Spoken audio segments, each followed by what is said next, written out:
कड़ुआ आता है। बेईमानी का वृक्ष बहुत बुरा होता है मेरे प्यारे, जरा गौर करें।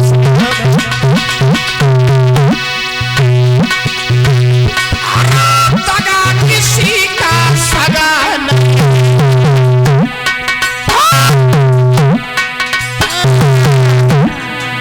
दगा किसी का सगा नहीं है।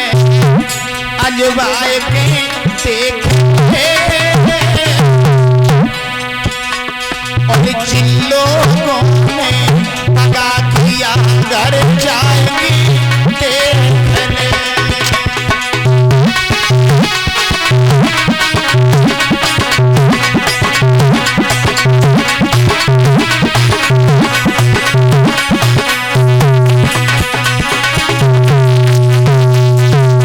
बेईमानी का वृक्ष परीक्षित जी बहुत बुरा होता है, और बेईमानी के वृक्ष में फल भी कड़ुआ आता है मेरे प्यारे भक्तों। मैं सभी भाइयों से निवेदन करना चाहूंगा कि भाइयों से प्रेम करना ये हमारा आपका धर्म है कि हम मानव योनि लेकर के आए हैं। तो परीक्षित जी, हमारे लोगों के अंदर इतनी समझ नहीं है कि मैं अपने भाइयों से प्रेम न करें, थोड़ी सी बात के पीछे झगड़ा करें, थोड़ी सी बात के पीछे भाई भाई को मार दिया जाए। बहुत गलत बात है मेरे प्यारे। मैं अपनी माताओं से भी कहना चाहूंगा, आपका भी हाथ होता है कि भाइयों भाइयों को अलग करवाने में, आपका भी हाथ है। आप कहती हो कि आप भाई से बोलोगी तो मैं फांसी लगा लूंगी, आप कहती हो कि आप भाई से बोलोगे तो मैं मायके चली जाऊंगी। लेकिन याद रखना मेरी बहनाओं, भगवान श्री राम को वनवास हुआ था और उर्मिला मैया ने कहा था अपने प्रियतम शेषा अवतारी लक्ष्मण से कि हे स्वामी जी, आप अपने भैया की सेवा करने के लिए वन में चले जाओ। उर्मिला ने कहा था शेषा अवतारी लक्ष्मण से, क्या माताओं, एक माँ अपने पति को एक भाई की सेवा करने के लिए जंगल में भेज सकती है? क्या आप लोग भाई भाई की मदद नहीं करने दोगी? आप भाई भाई से मिलने से रोकती हो, लेकिन याद रखना अगर घर में नहीं बोलने दोगी तो वो एटा जाके मिल जाएंगे, एटा नहीं मिलेंगे तो खेतों पर जाकर मिल लेंगे। अगर तुम घर पर मदद नहीं करने दोगी तो कर्जा उठा करके वो किसी दूसरी जगह से दे देंगे, आप बदनाम हो जाओगी। मैं आपसे निवेदन करना चाहूंगा मेरी बहनाओं, आप भारत भूमि की एक नाक हो, आप ही के द्वारा सृष्टि का सृजन हुआ है।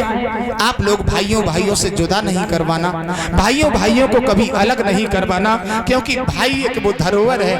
भाई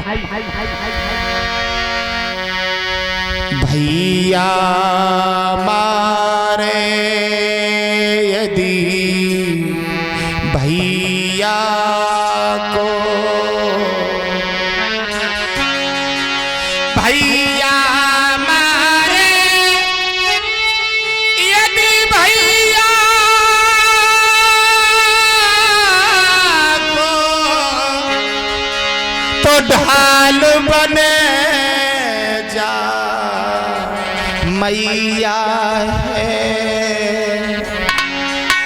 दुश्मन मारे यदि भैया को, तो ढाल बने गो भैया है। भाई भाई में क्या पवित्र रिश्ता, भाई भाई में क्या पवित्र प्यार होता है, ये तो भाई ही जानता है प्यारे। मैं सभी सज्जनों से निवेदन करना चाहूंगा, भाइयों में प्रेम करना, भाइयों से प्रेम से बोलना, भाइयों से हित से रहना, ये हमारा आपका धर्म है। एक दिन नारद बाबा ने परीक्षित जी नारायण से सवाल किया था, हे भगवान, आप एक दिन में कितनी बार हंसते हो? तो नारायण ने कहा था कि हे नारद, एक दिन में हम 2 बार हंसते हैं। बोले कब कब हंसते हो? बोले एक बार तो मैं तब हंसता हूँ जब दुनिया में कोई मर जाता है। तो नारद बोले प्रभु जी, दुनिया में कोई मर जाता है तब तुम्हें हंसी आती है? बोले हाँ। नारायण बोले जितनी संसार में आत्माएं हैं वो सब हमारी हैं, बच्चे जो हैं वो सब हमारे हैं। आत्मा मेरे पास में आती है तो मुझे बहुत बड़ी प्रसन्नता होती है। दूसरी बार कब हंसते हो? बोले दूसरी बार हम तब हंसते हैं जब पृथ्वी मैया हंसा करती है। क्या कहा? बोले हाँ। तो नारद ने कहा भगवान, पृथ्वी माँ भी हंसती है? बोले हाँ। बोले पृथ्वी माँ कब हंसती है? बोले पृथ्वी माँ तब हंसती है जब एक खेत की मेड़ पर परीक्षित जी दो भाई खड़े, एक कहता है ये जगह मेरी है, दूसरा कहता तेरी नहीं मेरी है। वो कहता हम तुझे जिंदा नहीं छोड़ेंगे, वो कहता हम तुझे जिंदा नहीं छोड़ेंगे। तब पृथ्वी माँ हंसती है, मूर्खो तुम जैसे ना जाने